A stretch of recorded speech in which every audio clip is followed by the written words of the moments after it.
The affair had begun as something small, quiet, and easily excused. At first, it was nothing more than a few flirtatious messages exchanged during late-night shifts. A shared coffee, a lingering glance that lasted too long. Daniel told himself it was harmless, a brief distraction from the monotony of marriage, the dull rhythm of routine. But the messages grew longer, the touches more familiar, and soon, what began as a whisper had become a secret he carried like a second heartbeat. For months, he lived two lives. By day, he was a father, a husband, the man who made breakfast and packed school lunches, who kissed his wife on the cheek before work and helped with homework in the evening. By night, or during stolen hours at lunch breaks or business trips, he became someone else entirely. With Elise, the woman who wasn't his wife, he felt younger, freer, desired in a way he hadn't felt in years. The guilt came in waves, but he learned to ride them, to compartmentalize, to promise himself he would stop after just one more time. But lies are like termites. They chew quietly through the foundation until one day, the whole structure collapses under its own weight. For Daniel, that day came on a Tuesday afternoon in late spring, when the sky outside was too blue, too calm, to predict what was about to happen. He had taken the day off, claiming a stomach bug to justify staying home. Elise had come over around noon, laughing at the absurdity of their recklessness but just as eager to fall into his arms.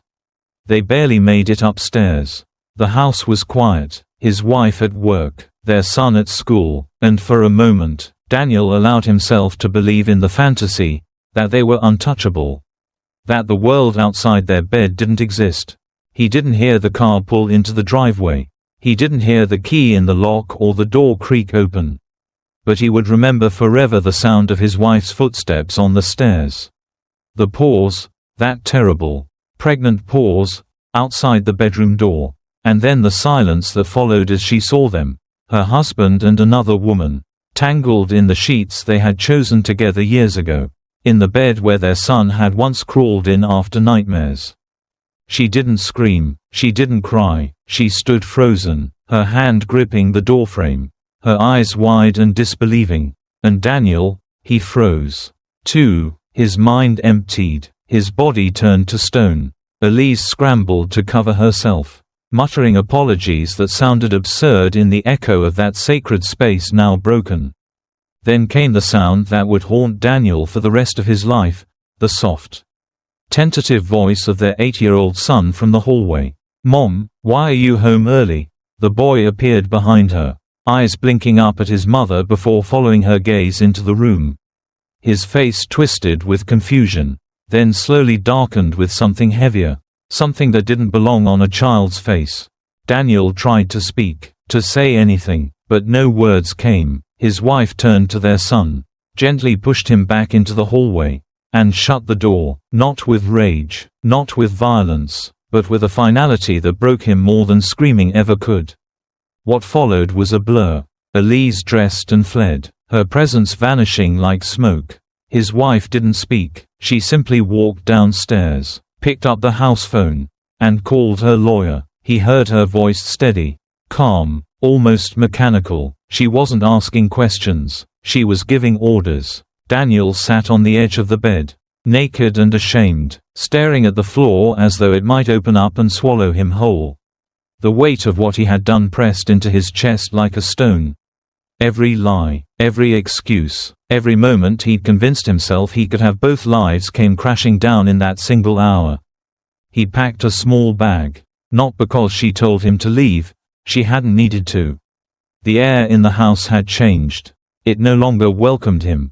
He moved like a ghost through the rooms he had once filled with laughter and life.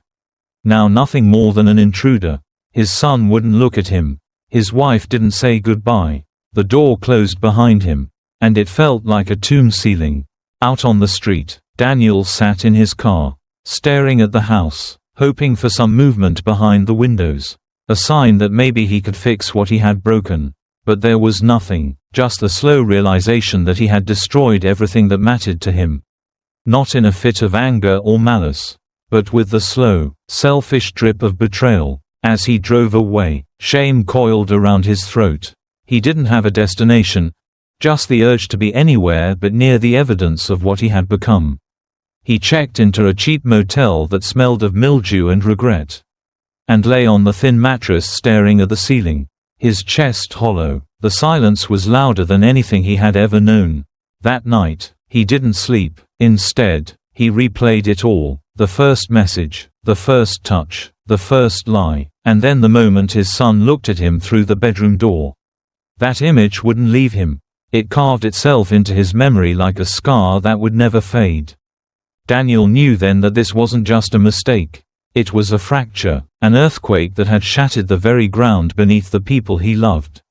And in its wake, he wasn't just alone, he was lost, a man without a home, without a role, without the pieces of himself he had taken for granted. This was the beginning of his reckoning. The moment everything broke was also the moment he was forced to see himself clearly for the first time. And what he saw was a man not only guilty of betrayal, but terrified of what he had become. The divorce proceedings moved faster than Daniel expected, but not faster than he deserved. There were no fights in the courtroom, no raised voices or emotional pleas, only silence, paperwork, and the quiet crumbling of what was once a life. His wife, now officially his ex-wife, did not look at him once during the hearings. She brought with her a composed stillness that unnerved him far more than anger ever could. She asked for full custody of their son. The judge granted it without hesitation. Daniel had no grounds to contest. His lawyer had said as much during their brief, clinical meetings, given the circumstances. It's a formality. Daniel nodded through it all, signing where he was told, hearing only fragments of sentences. Words like, visitation rights, joint financial obligations, and non-disclosure, swirled around him like static. None of it felt real until the moment he stepped out of the courtroom. And the cold air hit his lungs like punishment.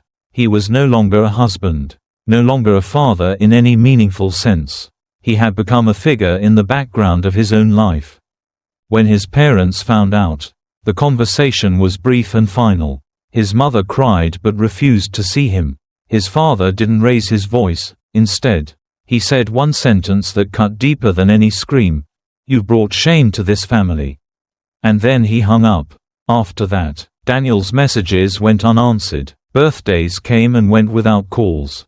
The distance was not just emotional, it was spiritual, generational. A wall had been built brick by brick from disappointment, and now it stood unmovable.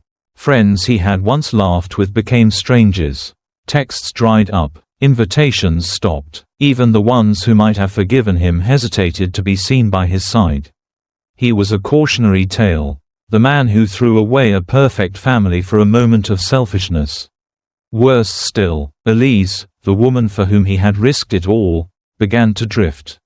At first, she visited the motel, tried to comfort him, but her words felt thin, and her affection dulled. When it became clear that Daniel was drowning in consequences, that this wasn't some romantic rebellion but a collapse, she disappeared. He never blamed her for leaving. He barely noticed her absence. What haunted him most wasn't losing her. It was the growing void where his family used to be. The smell of his son's shampoo, the quiet clink of coffee mugs in the morning, the gentle way his wife used to hum while folding laundry, these were the ghosts that stayed.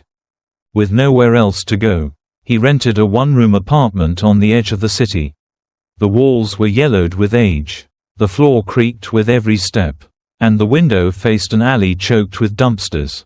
He furnished it with a second-hand mattress, a chair, and a table that wobbled. He didn't bring much with him: a few clothes, an old photo album he couldn't bear to throw out, and the guilt that grew heavier each day. The days bled into one another. He stopped setting alarms. Meals were sporadic. He lived mostly on instant noodles and stale sandwiches from the corner store. His reflection in the mirror grew thinner, more hollow. The man who used to manage people in boardrooms now struggled to manage a grocery list. At night, the silence pressed in like a weight. The apartment held no laughter, no footsteps, no voices calling his name.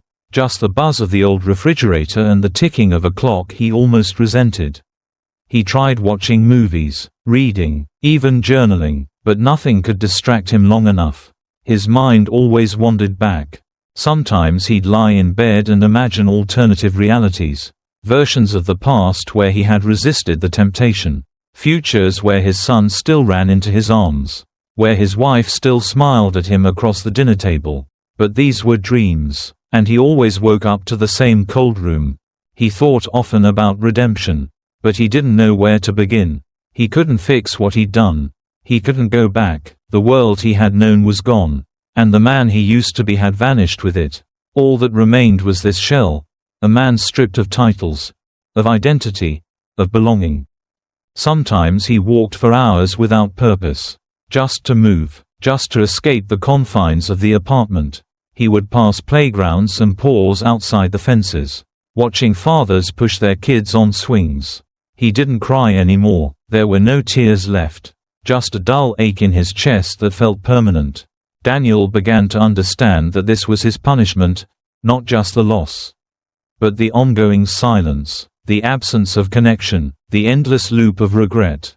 It wasn't prison in a physical sense, but it was confinement nonetheless. And the worst part, he knew he had built it himself. Brick by brick, lie by lie. This was his new life. A small, silent apartment, a calendar with no appointments, a phone that never rang, a man alone with his choices, haunted by everything he once had, and would never have again. There were mornings Daniel didn't get out of bed, not because he was tired, but because he couldn't find a reason to move. The ceiling became a kind of sky, blank and vast, and he would lie there for hours, numb and waiting for what? He didn't know. Perhaps for a feeling to return, perhaps for the ache to stop, or maybe just for the courage to face another day. Depression didn't arrive like a storm. It came like dusk, slowly, quietly, until the light was gone and he hadn't even noticed. He began to sleep during the day and stay awake at night.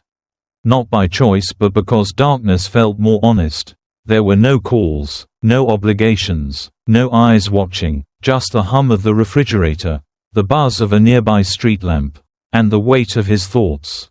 He would sit by the window for hours, not looking at anything in particular. Sometimes he would imagine walking out and never coming back. Other times, he would stare at his phone, scrolling through old photos, his son in a dinosaur costume, his wife smiling on a beach, himself holding the camera with a grin that now looked like a stranger's. The lowest point came on a night when the city felt particularly quiet. The silence was deafening, and something inside him cracked. He found himself walking, one step after another, without thinking, past shuttered storefronts, over empty intersections, until he reached the river. There was a bridge he remembered driving over with his family once, laughing as his son stuck his head out the window. Now he stood at its edge. The water below was dark and sluggish. Indifferent to everything, the wind tugged at his jacket. His fingers gripped the cold railing. In that moment, it felt like an answer, a way to end the loop of regret and silence. He closed his eyes. And then, without warning, a memory broke through. His son's laughter, that clear, high sound, the way he used to run toward him at the door, arms wide open, yelling, "Daddy!" It wasn't a loud thought. It was a whisper, a flicker, but it was enough. Daniel stepped back. He collapsed on the ground, trembling. The tears came then, harder than they ever had. Not just tears of sorrow, but of shame, of fear, of almost. He didn't remember walking home, just the feel of cold air in his lungs and the heaviness in his limbs. He curled up on his mattress and slept for 16 hours. When he woke, he was different, not healed, not fixed, but cracked open, and through that crack, a sliver of something had entered, the thought that maybe he wasn't beyond saving. The next day, he opened his laptop and searched for therapists in his area. He didn't know what to expect. He only knew that if he didn't do something, the whisper of that river might return, and next time, it might not be so easy to resist. It took a few tries to find someone who felt right. The first session was awkward.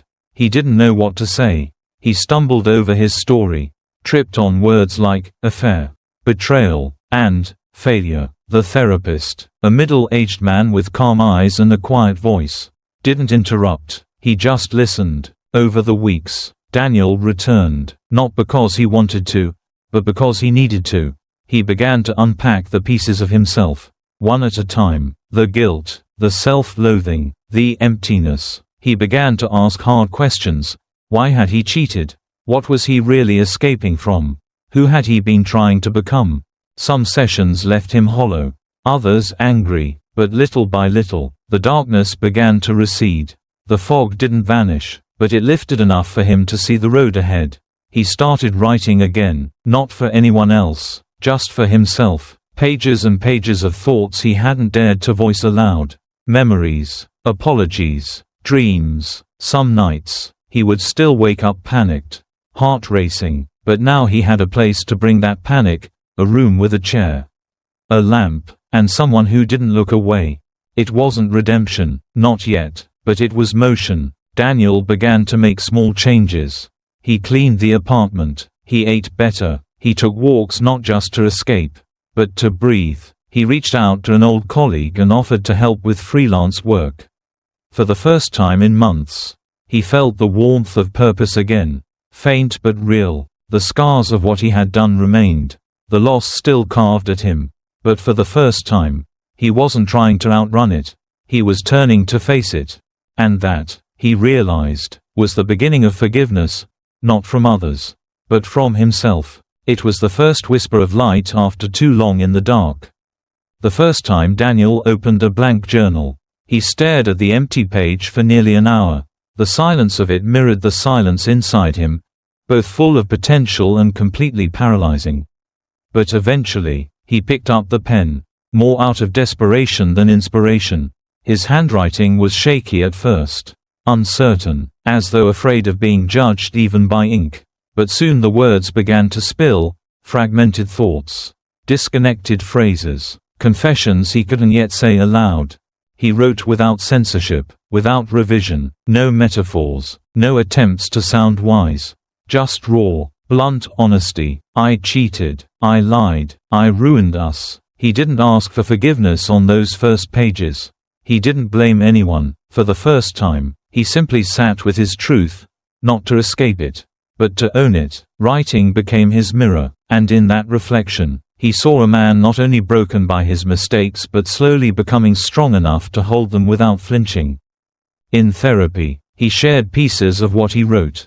His therapist encouraged it, calling it emotional excavation, digging up the things he'd buried deep, layer by painful layer. They explored not just the affair, but what had led to it, the quiet disconnection in his marriage, the fear of aging, the craving for validation. Daniel began to realize that the betrayal he committed wasn't just against his wife or son, it was against the person he had once promised himself to be. Some realizations stung more than others, like the fact that he had often used silence as a weapon, that he had hidden behind routine instead of confronting discomfort, that he had mistaken attention for affection, and desire for love. These weren't just mistakes, they were patterns, habits born from emotional cowardice. In facing them, he felt stripped bare, but also strangely relieved. There was power in naming what had once controlled him in the dark. As weeks turned into months, Daniel's writing deepened. He began each morning with a simple question: who am I today? Some entries were full of hope, others, shame, but all were honest. He stopped writing for a version of himself he wished to be and started writing as the man he actually was, flawed, grieving, but present. One day in therapy, his therapist asked, if you could say one thing to your ex-wife and son, without expecting a reply, what would it be? Daniel didn't answer right away. Instead, he went home and wrote 2 letters. Not to send, just to feel. In the letter to his wife, he didn't beg or bargain. He acknowledged. He apologized without conditions, without the hidden agenda of repair. He thanked her for her strength. In the letter to his son, he wrote, I wasn't the man you needed, but I'm trying to become him now, even if you never see it. These letters changed something in him. Not externally, the silence from their side remained, but internally, he felt less like a ghost haunting his own past. He had finally spoken. Determined to keep growing, Daniel sought out a local support group for divorced men. At first, he was hesitant. The idea of sitting in a circle with strangers and admitting his worst failures felt unbearable. But on his first evening there, he listened more than he spoke. And in the voices of other men, he heard echoes of himself, loss, regret, loneliness, and the slow, painful work of rebuilding. Eventually, he began to share, not just the affair, but the emptiness that preceded it, the numbness that followed, the quiet terror of being alone with oneself. Some nodded in understanding, others cried. In that space, he wasn't the worst thing he'd done. He was simply human. He started volunteering to help organize meetings, reaching out to newcomers, offering rides, coffee, or just a place to talk. He didn't preach, he listened, because he knew the power of being heard. Work came back into his life slowly. A former colleague reached out with a freelance project, and Daniel accepted, cautiously. The rhythm of work reminded him of his capability. The deadlines kept him grounded. It wasn't the career he once had, but it was a step toward reclaiming his agency. He began taking better care of his health, cooking instead of ordering takeout, going for morning jogs, even if they were short. He dusted off his bike, fixed the chain, and started riding through the park where he once pushed his son on the swings. It hurt, but it also healed. Daniel wasn't chasing redemption anymore. He was building something slower, steadier, integrity, and with it, a life that didn't deny the past but didn't drown in it either. Through therapy, journaling, and connection, he had stopped running. He had turned and faced the ruins. Not to rebuild what was lost, but to honor what could still grow from the ground where everything had fallen. He wasn't healed, he might never be, but he was awake, and for the first time in a long while, he could look in the mirror and recognize the man staring back, not as someone who had escaped blame, but as someone finally brave enough to carry it. It had been exactly 1 year to the day since the divorce papers were signed. Daniel didn't need a calendar to remember. The date lived in his body like a scar. He felt it when he woke up that morning, a tightness behind his ribs, the way a healed wound still aches when it rains.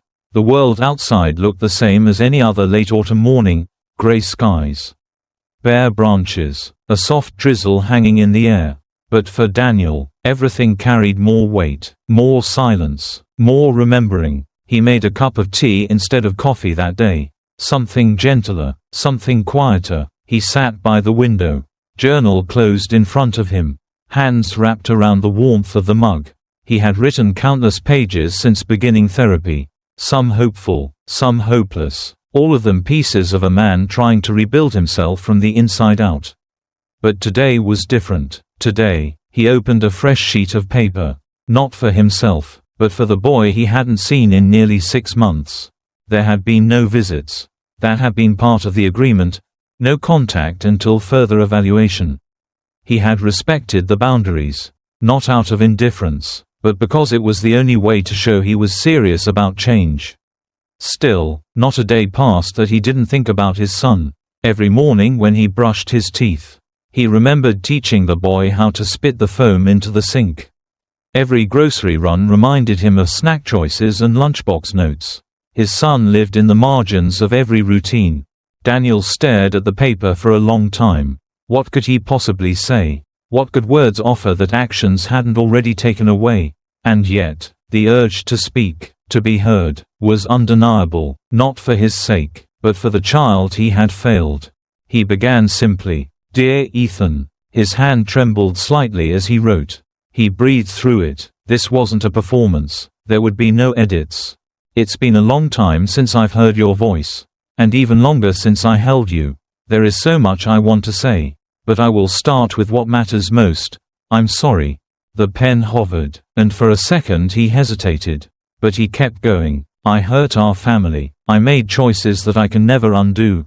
And because of that, you lost the version of me you needed and deserved. You lost stability, laughter, protection, all the things a father is supposed to give." His handwriting tightened as emotion swelled in his chest. "I don't expect you to forgive me. I don't even expect you to read this. But I need you to know something. Every single day since that morning, I have been trying to become a man worthy of being called your father." He paused again, blinking through tears. "I've gone to therapy. I've faced myself, the parts one didn't want to look at. I've sat with the guilt and the pain. And I've learned how deep it runs. And through it all, I've held on to one image, you. The way you used to fall asleep on my chest. The way you said, 'Daddy,' like it was your safest word." Daniel wiped his eyes, took a deep breath, and kept writing. "You may never want to see me again. That's okay, but I want you to know this. I'm still here. I'm still trying, not because I want to erase the past, but because I want to honor the love I still carry for you. A love that doesn't vanish, even when everything else does." He ended the letter not with a goodbye, but with a promise. "I broke our home, but I'm building something now, a version of me that, if we ever cross paths again, you won't have to hide from. I want to be a man you can respect. Even from afar, I want to be someone who doesn't run anymore.